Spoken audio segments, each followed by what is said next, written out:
the Nonprofit Podcast, powered by Donorbox. Welcome to the Nonprofit Podcast. I'm Cara, fundraising coach at Donorbox. We're here each week with practical actions you can use today to increase donations and take your nonprofit to the next level tomorrow.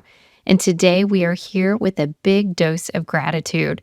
78 episodes ago, I interviewed the Global Sojourns Giving Circle, which is a network of clubs empowering young women in Southern Africa that's funded, trained, and supported by Global Sojourns Giving Circle and its founder, Priscilla Plummer. Chatting with Priscilla and mentor, Gloria, was the start of my journey as a podcast host. But what I didn't know at the time was that it could also be the start of Gloria's career behind the mic. Today, she and fellow mentor Nika host a podcast that shines a bright light on the cultural and socioeconomic issues that drive their work in creating awareness, and this is the best part, right? Expanding the reach of their clubs and mentors into a much wider audience, including boys and young men, and most of all, breaking the cycle of poverty. Let's spend a few minutes catching up with them and then dig into how they've been able to multiply their impact and reach while changing so many lives for the better. It's been a year now since we had our original conversation with this group, and I'm just very eager to hear about all that's going on in Southern Africa. Welcome from all over the world. We have Priscilla, founder of Global Sojourns Giving Circle, along with Gloria, who is a mentor and now host of the Global Sojourns Giving Circle talk radio podcast. Today, we also have Nika, who is a mentor for the Boys Club and a front runner in understanding the change that is needed to happen with boys in the world for girls. So I'm delighted to start this conversation, have a check-in. Priscilla, let's start with you. It's so great to have you back. Can you refresh our listeners' understanding of what Global Sojourns Giving Circle is? What areas have you seen some growth in the past couple of years? Certainly, and we're so excited to be invited back. Thank you so much. So GSGC focuses on empowering girls and breaking the cycle of deep poverty in Southern Africa. And we do this through mentorship. We support a network of dynamic individuals such as Nika and Gloria, who provide mentorship to youth in safe spaces in their communities. And our approach is as important as the mentorship. And we know that real and sustaining change, for that to take place, it needs to be led by those in the communities. So the Global Sojourns Giving Circle comes alongside community changemakers, individuals who care deeply about helping their communities, and we help to provide them with resources and opportunity. We've been so blessed to have such wonderful donors, and they've allowed us to stay true to this approach. And we've been able to go step by step, laying down deep roots, and it's paying off in spades. So what's happened since we've last spoken with you, we now have wait lists at every single club on offer. And I really feel for the likes of Nika and Gloria because they have to deal with these wait lists because the demand is so great now and we don't give stuff out. This isn't about handouts. This is about mentors. And so it's just blossomed. Thank you, Priscilla. I appreciate that insight and reflection on where you've been and where you are now. What a testament to the amazing leaders you have in this organization and the programs that you offer. So let's talk to one of these amazing leaders. Gloria, you are a long-term mentor. Can you tell me a little bit about when you got involved, what made you want to get involved, and where you are now? I joined Global Sojourns Giving Circles in 2014. And the main reason I love working with the girls, it's my personal life story, which I grew up with a single father, and it's something that's a bit difficult, and I became pregnant at a tender age. I didn't want to see any of the girls going through what I went through. I don't want to see my daughter going through what I went through. I want her to have a best friend, to have a mentor, and having a lot of girls who are looking up to me. The girls themselves, they gave me strength because it's not about me as a mentor teaching them, but it's about learning from one another, learning from the girls, learning from me. It has also helped me to build my confidence and to grow, looking at how they are doing, how they are improving, their success stories. So when I started the girls club, the girls which I started with, there were about 20 girls and 15 girls right now. They completed school. 10 girls are working. 3 girls are happily married. And one girl working under the Ministry of Education. And we have received good results from the time we started. We have seen that girls have improved in their academic performance. So right now we are helping them to get into college and university. Success indeed. Thank you for sharing that, Gloria. I appreciate that. This brings us to our third guest today, Nika. You have been doing something similar. You have been a mentor, really a trailblazer alongside Gloria, but your experience is just a little different. When you first came to the organization, it is a girl-centered organization, but did that inspire you? Did it impress you? What were your thoughts there? Thank you, Cara. It's quite interesting. And when everyone asks me this question, how did you become part of the organization that, work with girls and women, and that's not very common in Africa.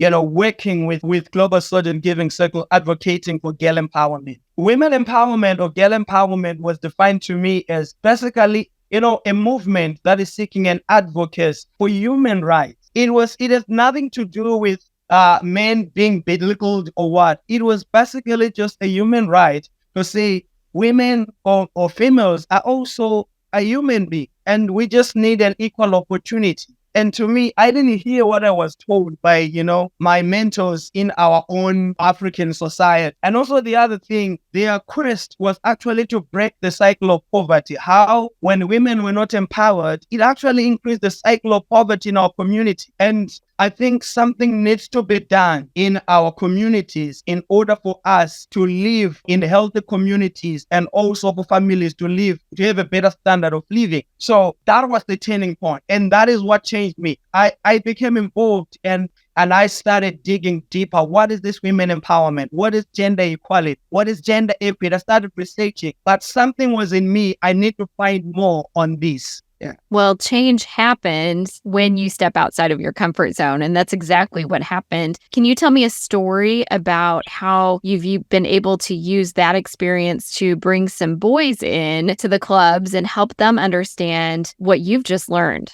I am so on fire about this. Let's bring in boys, because I feel this is something that we need to do together. So I felt like the other male friends of mine, my brothers, they don't understand this. We can only change a society if we all take everyone and become part of this journey. Some of the partners were able to establish the boys' class. When I got back home, I needed to be an example and establish a boys' club because I advocated for that. But I would tell you what, this was one of the most difficult things because it was going to face me head on. I was very aware of the challenges and the opposition that I was going to face in my community. So attempting this was actually a big thing, and I needed to be ready. And it never meant just starting a boys' club, like just a job or work. But what it meant this is a lifetime commitment, and I need to become an ambassador for women empowerment. And I didn't want to be stigmatized because it means I was going to be rejected. It means that I was going to be called names. It was a big commitment. We started the club with the boys. I started sharing to the boys, what I had learned. So the first thing that I was dealing with was I was redefining girl empowerment. I was redefining women empowerment. And this is what I wanted them to know. I was supposed to undo the information that they had gotten, which had distorted their attitude and their thinking towards women and girl empowerment. So I had to speak to the traditional leaders to try and bring this a new way of life, to say we're in the 21st century. Why are we still stuck in what is in the 19th century, in the GC century? We need to come to the 21st century. They listened to me, but I know we're not all in agreement. But then I had to take another step again to meet them as individuals so that they can understand what I'm trying to bring across here. Because I was supposed to change the culture. And then some started understanding. But in the process, we continued with our boys' club. And we started bringing in to do annual meetings with the parents of the boys that are involved. So that they all have the same information. What we teach them, and what the boys need to continue to practice at home. So we brought in our first meeting with the parents. There was only one man that attended out of 21 attendees. And the 20 were women, one was the man. And then I say to me, that's progress. I didn't worry about, because one man was very important. In our second meeting, we had 32 attendees and 5 of them were men. So to me, that was now a progress towards they're adapting and they're getting it. And I started explaining to them more as an economic development factor rather than anything that is to threaten the ego of men or usurp authority from men in the community. And then when they looked at me, because I changed my lifestyle and adopted what I was supposed to teach, became a 21st century man, a man that understands the rights of women. And my wife, I'm very bold to say this, my wife is the happiest woman under the sun, because she has testified this to some of the people around her, and she has told them what I do. And some men envy me, and some men, they start doing what I do without actually telling them, but because I now live it. So it has become part of my way of life. And the boys that we work with, because we do this program at my homestead. So when they come, they see this and they admire the setup that we have, me and my wife. So this is how we started to having impact, and there is less opposition. Now we are more leaders in the community. We are called into platforms where we need to speak about the issues that has to do with women empowerment through engaging the boys and train them. When we start teaching them as young, then it means it's going to be in them. They're not going to abuse their sisters. They are just going to grow and become responsible men, responsible citizens that respects the rights of everyone. There is such value in leading by example. Thank you for that example, Nika. I appreciate it. Gloria, have you seen a change in the attitude to young women and girls in these communities where there's also boys' clubs? Even in the communities where they come from, the change we have seen it, and it's there. The impact is so strong. The other thing that I have noticed with the change is we are using the local who understand what is happening in their communities, and people are able to see what's really growing, what's not working. Oh, I heard this from a certain girl. Is it okay if my daughter can come and join? Already you could see it's because of what she heard outside our club and how these girls are living their lives outside the club. They have people who are admiring their way of life and they want to join the club. Using the local mentors who understand the work, and the girls and boys themselves, they are change agents. This is why we have a waiting list. People are still coming back wanting to join the girls club. And not only that, the other thing is that parents, they have so much trust in us. I have experienced parents who call me and say, I have to talk to you about this. I don't know how to go about this. So we are not only mentors to their children, but we are also mentors to the parents themselves, because they are seeing the work that we are doing and they are seeing the growth in the child. This is why they trust us. Sure. The whole community sees you as valuable partners. Priscilla, how are you dealing with this huge uptick in demand? Well, on one hand, we're absolutely thrilled. And on the other, it's stressful, because I know we have girls who cry to get into the clubs. You know, Gloria had a gal, and they have a method for, deciding who can get into the club. And one gal just kept coming back, and she started sweeping outside and said, I'll do anything to be able to get in. And our issue is that we can't have kids in without having more mentors. Otherwise, the club becomes too big and you lose the effectiveness. We're in a perfect position for donors interested in helping break the cycle of poverty, because we've invested all this time into figuring out a model that is working so well. And so it's like a small business that's been in incubation stage, and now it's ready for market. Besides the testimonies, we have all the statistics showing how this is working. Now it's about telling the story. and matching with donors who care, who truly care about community-led work, care about female empowerment, and who care about breaking the cycle of poverty in Africa. And we're absolutely thrilled to welcome more people to the community to help launch more clubs and more mentors like Nika and Gloria, because right now we're getting requests from also in Kenya and Tanzania and people who want to have this model. And so it's a matter of funding. And it is important work for sure. It is all about connecting within the community, but it sounds like there's a need to connect beyond as far as donations and things like that. Gloria, you have started a talk radio, GSGC Talk Radio podcast to tell the story and maybe garner some more interest outside of just your local community. I know we had some huge learning curves and we still do on the Nonprofit podcast. How has that experience been for you? Thank you so much. So it has been, I would say it's a learning experience. Every day I have a podcast, I'm learning. With mistakes, challenges, but it's a learning phase. But one thing I've loved so much is that I've learned a lot of things from these mentors, because all the mentors I've talked to, they are so unique, they're so different, but they're all special in their own way. So through the podcast, I was able to connect more with the mentors themselves. I'm able to connect more with some of the donors who are able to help us, because we talk to these people who give us this money. So it was just last week when I was talking to Donna, and when I was interviewing her, I was emotionally challenged, and to see how passionate people are to just help a girl child in Africa for someone, because the method she uses to donate money is through her birthday. So she'll tell everyone, instead of receiving that gift, and a birthday, it's a special day for you. Instead of receiving that gift, she'll get whatever money she's going to receive and put it under GSGC to just help a girl child, help a boy child in Africa.